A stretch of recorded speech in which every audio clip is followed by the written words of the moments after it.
Senario yang dipaparkan dalam visual pembukaan itu tadi merupakan satu perkara yang biasa yang sering berlaku dalam kehidupan seharian kita. Tanpa sebarang amaran, mungkin kita tiba-tiba diserang sakit kepala, sakit mata atau sakit perut. Bagi kaum wanita, jika anda sering diserang sakit perut dan kurang rasa selesa, apa kata anda berjumpa dengan pakar? Mungkin ini adalah satu simptom yang harus anda tangani dengan serius. Tak pernah. Tak pernah. Dah kahwin? Belum. Belum, masih bujang lah. Masih bujang. Fibroid ni setahu saya merupakan sebuah ketumbuhan dalam rahim, pertumbuhan rahim. Dia merupakan macam ketul putih, macam buah-buah anggur. Jadi kalau siapa yang mengalami fibroid ni, dia akan perut dia makin membesar. Pernah fibroid tu, tapi tak berapa familiar dengan dia punya pengkhususan penyakit tu lah. Itu dia tadi pandangan orang awam tentang penyakit uterine fibroid. Ada yang langsung juga tidak tahu tentang penyakit ini. Sebenarnya ia merupakan satu penyakit yang biasa di kalangan kaum wanita. Statistik menunjukkan, dan ia merupakan satu kajian dari Amerika Syarikat, 30% kaum wanita adalah pengidap penyakit ini. Jadi apakah itu uterine fibroid? Apakah simptomnya? Bagaimana untuk mencegahnya? Apakah rawatannya? Semuanya bakal kami jelaskan. Dan Memo Merah Jambu mengucapkan selamat datang kepada tetamu undangan pada minggu ini, iaitu Dr. Nuraihan Muhammad Nordin, pakar perunding kanan obstetrik dan gynecology Hospital Kuala Lumpur. Selamat datang, Doktor. Assalamualaikum, Linda. Waalaikumsalam.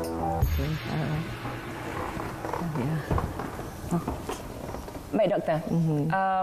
Slogan kami ialah satu amaran buat wanita. Ia juga satu ingatan buat kaum lelaki. Jadi, bila bercerita tentang uterine fibroid, adakah ia satu amaran buat kaum wanita tentang penyakit ni? Ya, ia adalah satu amaran untuk wanita. Jika ada simptom-simptomnya, perlulah datang untuk mendapatkan rawatan dengan segera. Kerana benda ini atau uterine fibroid ini boleh membesar dan boleh menyebabkan beberapa penyakit yang akan mengefek pada kesihatan wanita itu. Jadi sebenarnya, Doktor, uterine fibroid, apakah itu? Yes. Kalau itu ialah sebab ramai itu nak tahu kan? Bahasa saintifiknya ataupun istilah perubatan. Tapi kalau orang-orang kita orang Melayu ni disebut apa? Perut makin membesar ke apa macam tu? Uterine itu makna rahim. Fibroid itu ketumbuhan lah. So fibroid ni adalah ketumbuhan daripada sel-sel dalam otot rahim. So rahim ni ada 3 lapisan. Lapisan dalam, lapisan tengah yang iaitu lapisan otot dan lapisan luar. So fibroid ni lahir daripada otot rahim. Dia satu sel yang telah mengalami mutasi dan akan membiak dan akan menjadi ketulan dan akhirnya menjadi ketumbuhan. Itulah yang kita namakan uterine fibroid. Okey, secara fizikalnya kita nampak dari luar, adakah ia membesar atau tidak, Doktor? Ya, wanita tu kadang-kadang akan mengalami perut kembung. Dia rasa perut dia macam kembung, tak selesa. Itu adalah salah satu simptomnya lah. Okey. Tapi kadang-kadang tak sakit. Selalunya tak sakit. Hanya dalam beberapa keadaan saja dia akan menjadi sakit. Ada simptom-simptom lain untuk uterine fibroid ni? Yes, salah satunya tak ada simptom. Kadang-kadang dia membesar tapi wanita tu tak tahu. Pasal dia tak selalu datang check up. Jadi dia tak tahu yang benda tu ada. Tapi bila datang untuk benda lain, barulah doktor tu dapat mengesannya. Ini dalam 30% wanita-wanita di Malaysia atau yang saya dah buat kajian di hospital saya, di Putrajaya dan di hospital Selayang dahulu. Ya. So 30% tidak ada simptom. Tapi yang lain-lain ada simptom. Salah satunya pembengkakan di bahagian perut, abdominal mass. Yang kedua adalah period atau head yang terlampau banyak, terlampau lama, sampai banjir. Terlampau lama tu maknanya makan lebih daripada 7 hari. Okey. Sampai kadang-kadang sampai 10, 2 minggu. Dan wanita-wanita ni diam saja. So itulah yang menyebabkan kemudaratan pada diri mereka. Bila perdarahan berlaku banyak, kita kehilangan darah.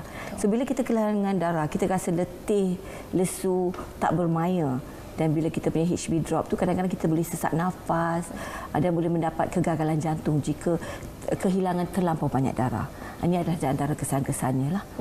Dia ada simptom-simptom yang lain pun ada jugalah. Macam ada kaitan dengan masalah pressure symptom atau tekanan di persekitaran dalam perut wanita, iaitu kepada pundi kencing lah.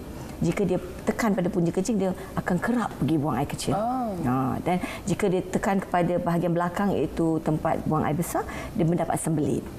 So dia adalah di antara simptom-simptom yang wanita-wanita kita boleh datang lah. Siapa yang berisiko untuk dapat penyakit uterine fibroid? Ada profil pesakitnya, sebenarnya ada profil dia. So selalunya wanita-wanita yang dalam lingkungan umur 35 hingga 45 tahun, reproductive age, yang masih boleh melahirkan anak, dan selalunya wanita-wanita ini tak ada anak atau tak ramai anak. So these are the profile. Dan juga beberapa kajian di Amerika juga telah mengaitkan diet.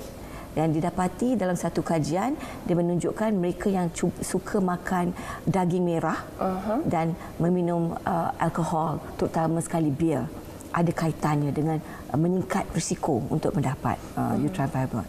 Dan tetapi jika wanita-wanita itu suka makan sayur-sayuran dan buah-buahan, dia menjadi faktor pelindung atau protective factor untuk wanita-wanita itu untuk mendapat uterine fibroid. Ini adalah di antara profil pesakit-pesakit yang mendapat fibroid. Dan ia hanya satu ketumbuhan yang mana boleh membesar, doktor katakan tadi. Tapi bukan kanser, doktor. InsyaAllah tak ada. Jaranglah dia boleh jadi kanser. Kurang daripada 0.5%.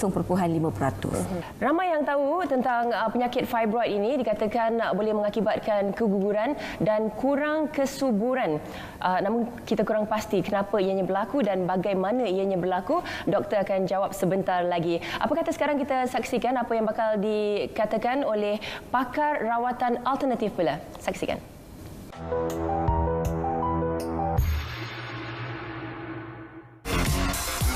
Selain daripada surah Anbiya, surah Maryam juga boleh memulih kembali keadaan rahim, ya.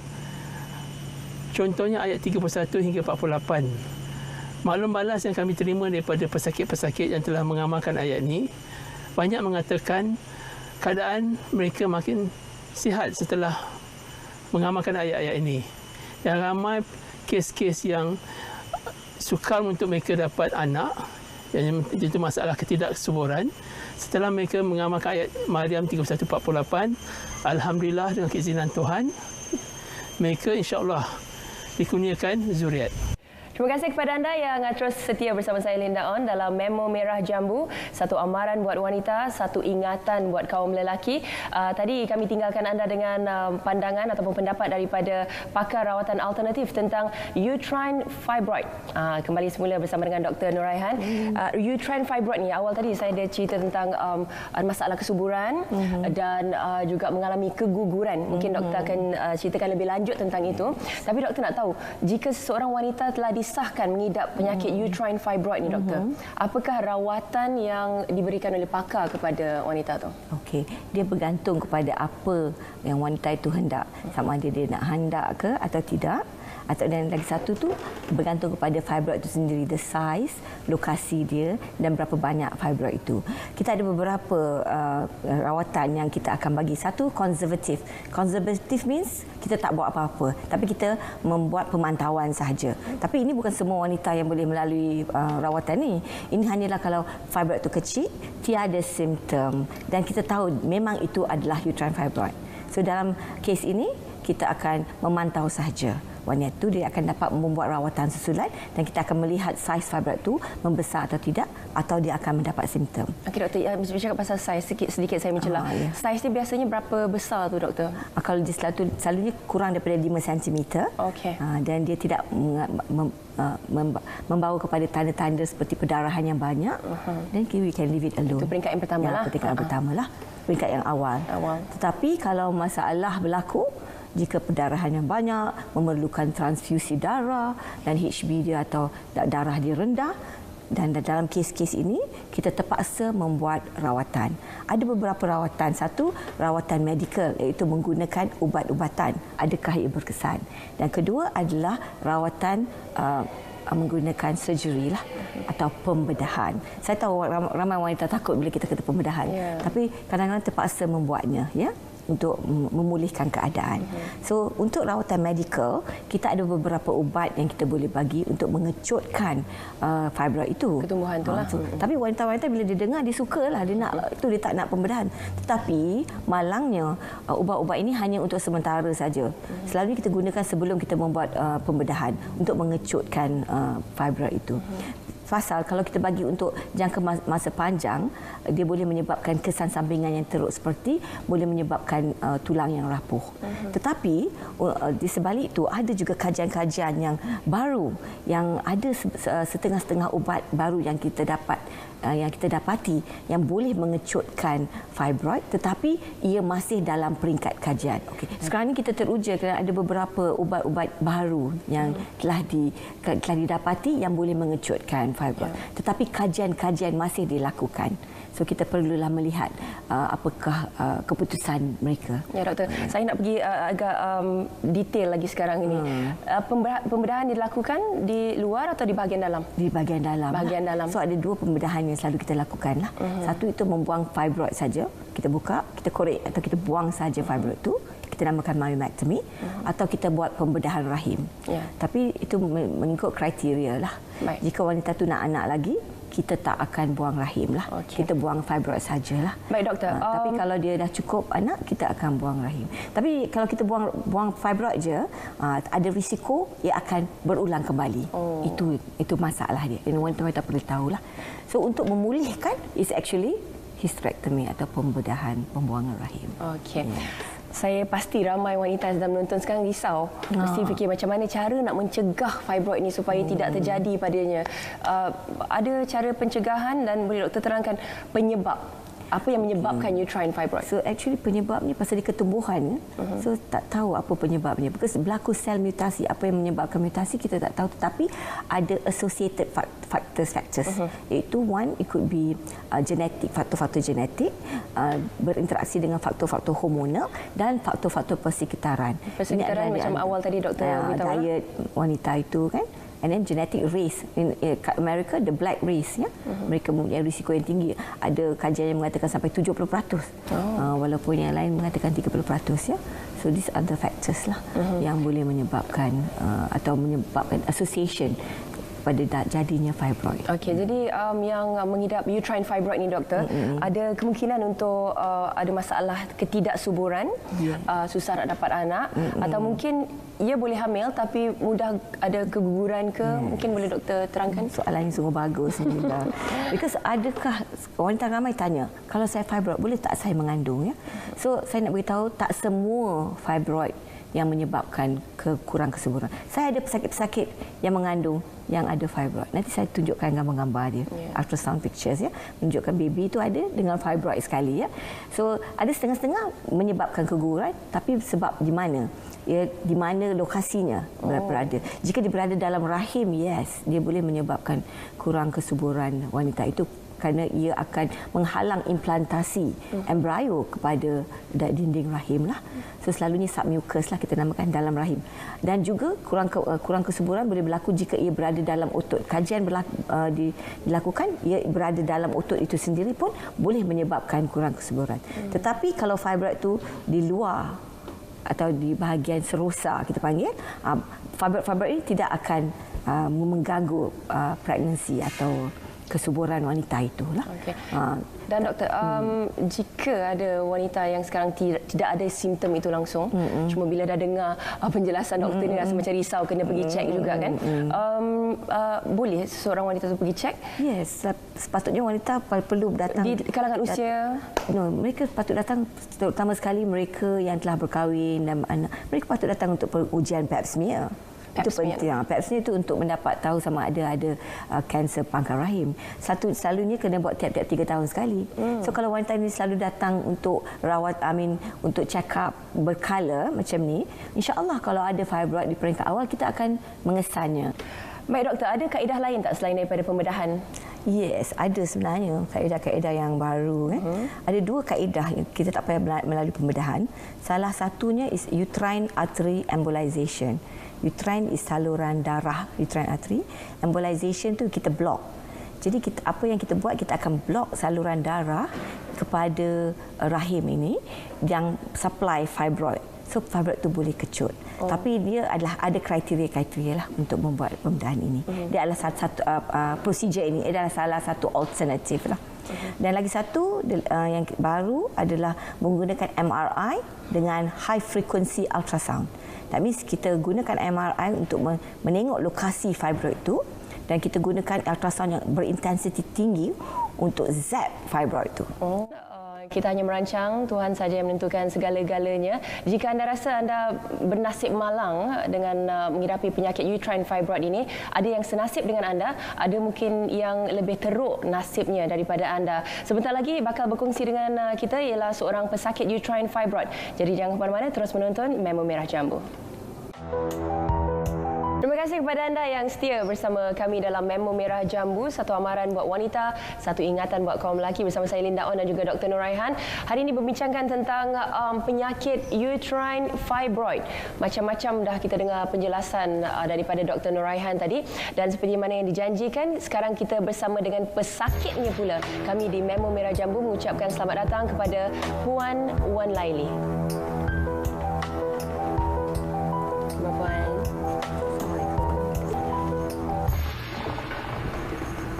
Baik, Puan Wan Laili, saya panggil Puan Laili sajalah ya. Dah berapa tahun dah mengidap penyakit uterine fibroid ni? 4 tahun. 4 tahun. Dan sekarang macam mana? Dah lalui rawatan, dah pulih daripada penyakit tu? Okey, alhamdulillah setelah saya buat rawatan apa semua ni. Ya, alhamdulillah lah. Mungkin Puan Laili boleh terangkan sedikit pengalaman Puan Laili sendiri mengidap penyakit ni. Okey, sebelum saya didapati mengidap penyakit ni, keadaan saya waktu tu memang teruk lah. Saya rasa letih, penat, lesu, tekanan dan kerap buang air kecil. Hingga suatu hari tu saya tengah menonton TV dengan suami, tiba-tiba saya rasa macam tumpah darah banyak. Jadi tak macam datang haid biasa? Tak ada. Tiba-tiba saya rasa macam tumpah darah. Jadi saya rasa cemas dan takutlah. Sebab saya tak tahu apa punca dia. Ada rasa sakit waktu tu? Tak ada. Sebab tak ada sakit. Tapi cuma saya rasa macam kembung perut. Okey, lepas tu suami bawa saya pergi hospital dan membuat pemeriksaan doktor, dan saya didapati mengidap penyakit fibroid. Okey. Dan Macam mana head Puan masa tu? Sebelum normal. Ya. Bila yang jadi tak normal tu? Sejak kebelakangan itulah saya macam banyak. Saya ingat dalam 2 tahun. Banyak tu macam mana? Dia berapa pad? Banyak, memang banyak lah. Memang berapa hari? Dalam 2 minggu, 3 minggu macam tu. Memang panjang. So, Puan tidak pergi mendapatkan rawatan? Tapi ada ketulan blood clot ke? Ya, selepas saya pergi buat pemeriksaan, doktor ada mengatakan yang ada satu macam ketumbuhan. Sebesar mana ketumbuhan tu? Macam buah mangga. Buah mangga. Sampai ke pusat ni. Buah mangga. Sudah besar, sudah lama lah tu penyakit tu. So, selalu inilah simptom-simptom yang selalunya mereka datang dengan ketulan dan juga head yang banyak. So, dan jangka masa yang panjang juga. Yes. So, wanita-wanita yang ada simptom-simptom begini perlu datang untuk pemeriksaan kerana kemungkinan mereka mempunyai penyakit fibroid. Sebelum itu, Puan Laili, kalau tak keberatan, sebelum disahkan mengidap uterine fibroid ni, Puan Laili ada anak dah? Ya, ada seorang. Kemudian lepas saya buat pemeriksaan saya buat rawatan dan buang penyakit fibroid itu, alhamdulillah saya dapat seorang lagi anak. Alhamdulillah. Dan rawatan yang dijalankan ialah pembuangan fibroid. Bukan pembuangan rahim. Tak. Dan sampai sekarang Puan Laili masih lagi meneruskan rawatan, dari masa ke masa pergi check up? Ya, sampai hari ini saya buat pemeriksaan doktor lah. Jadi doktor, bagi wanita yang telah buat rawatan dan kata doktor dah pulih dan sebagainya, dah buang fibroid dan sebagainya, perlu teruskan berjumpa dengan doktor untuk check up? Macam Puan, dia mahukan anak kan? So kami tak buang rahim. So untuk wanita-wanita yang nak anak, kita cuba sedaya upaya membuang fibroid itu sahaja. Lepas tu kita biarkan dia, kalau boleh kita memberi rawatan, dan insya-Allah alhamdulillah Puan telah mengandung dan mendapat lagi satu anak. Yang macam doktor terangkan tadilah, kalau dah dibuang fibroid ada kemungkinan untuk tumbuh balik. Yes, recurrence lah. Itulah sebabnya Puan Laili pergi membuat rawatan susulan kerana kita kena memantau dia lagi kerana ada recurrence rate. kalau kita buang fibroid saja. Tapi kalau nak pulih 100% mungkin mesti buang rahim lah. Tetapi untuk wanita-wanita yang hendakkan anak, kita tak buat begitu. Kita buang fibroid saja.